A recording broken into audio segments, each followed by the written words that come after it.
اللہ وبرکاتہ الحمد للہ رب العالمین والصلاة والسلام علی رسولہ الکریم اما بعد۔ صدر انجمن، حکم صاحبان، مشفق اساتذہ کرام،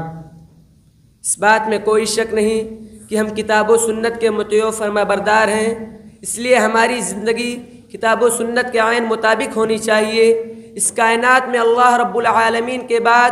سب سے زیادہ محبت رسول اکرم صلی اللہ علیہ وسلم کی ذات گرامی سے ہونا چاہیے، کیونکہ یہ رسول اکرم صلی اللہ علیہ وسلم کا حق ہے اور کمال ایمان کی لازمی شرط ہے اور قیامت کے دن نجات پانے کا ذریعہ ہے۔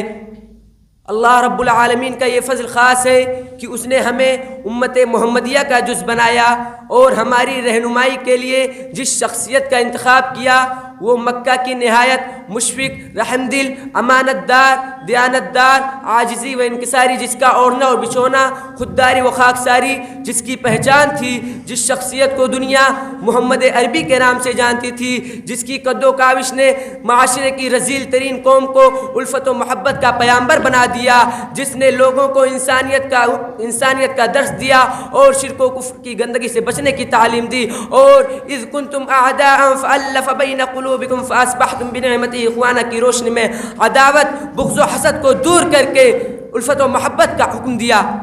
میرے دوستو، ہمارے رسول اس دنیا میں ہمارے فائدے کے لیے آئے، ہمیں انسان بنانے کے لیے آئے، ہمیں گمراہ کن راستوں سے بچا کر صراط مستقیم کی طرف گامزن کرنے کے لیے آئے۔ یہی وجہ تھی کہ صحابہ آپ سے بہت زیادہ محبت کرتے تھے۔ جب بھی آپ صحابہ کو جہاد کی دعوت دی تو انہوں نے نئی نویلی دلہن کو چھوڑ کر جنگ میں کود پڑے۔ جب بھی آپ نے انہیں مالی قربانی پیش کرنے کا حکم دیا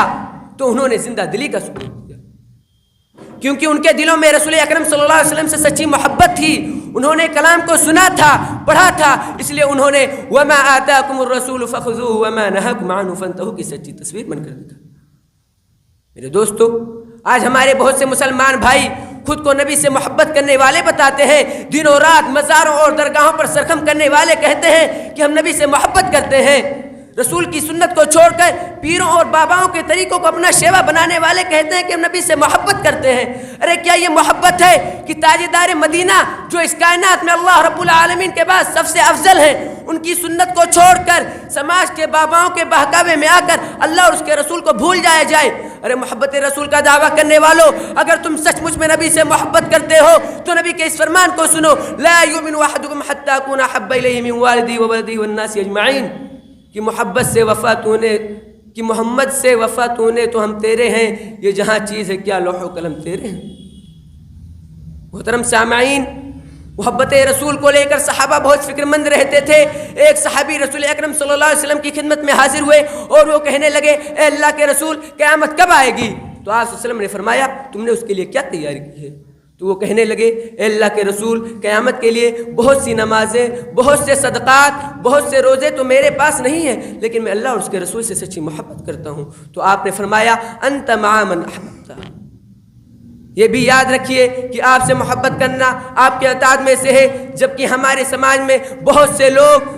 محبت کا دعویٰ تو کرتے ہیں جبکہ وہ اطاعت سے بہت دور ہوتے ہیں۔ نبی کا نام آنے پر جھوم جاتے ہیں اور نبی کا حکم آنے پر گھوم جاتے ہیں، اور بعض لوگ نبی کا حکم آنے پر راستے بدل دیتے ہیں، فرط محبت سے انگوٹھے چوم لینے اور سینے پیٹ لینے کو اصل محبت سمجھتے ہیں، جبکہ رسول اکرم صلی اللہ علیہ وسلم نے فرمایا کہ میری سنت سے محبت کرنے والے ہی کامیاب ہوں گے۔ من احب سنتی فقد احبنی ومن احبنی کان معی فی الجنہ کی روشنی میں یہ بات ثابت ہو گئی کہ آپ سے محبت کرنے کا مطلب آپ کی سنتوں سے محبت کرنا اور آپ کی اطاعت کرنا ہے۔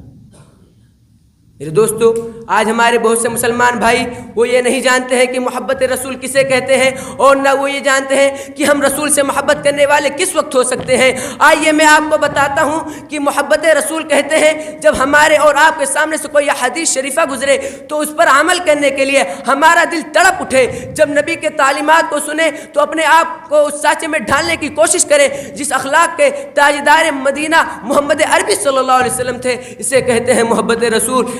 لہذا ضرورت اس بات کی ہے کہ ہم رسول کے بتائے ہوئے طریقے پر چلیں اور رسول جن جن چیزوں کے کرنے کا حکم دیا ہے انہیں بجا لائیں، اور جن جن چیزوں کے کرنے سے روکا ہے ان سے باز آ جائیں، کیونکہ یہی محبت کا تقاضا ہے۔ آخر میں شعر کے ساتھ اپنی تقریر ختم کرنا چاہتا ہوں کہ محبت دین حق کی شرط اول ہے، اسی میں ہو اگر خامی تو سب کچھ نامکمل ہے۔ آخر میں اللہ رب العالمین سے دعا ہے کہ اللہ تو ہمیں اپنے رسول محمد صلی اللہ علیہ وسلم سے سچی محبت کرنے کی توفیق دے، آمین۔ وآخر دعوانا الحمد للہ رب العالمین، والسلام علیکم ورحمۃ اللہ وبرکاتہ۔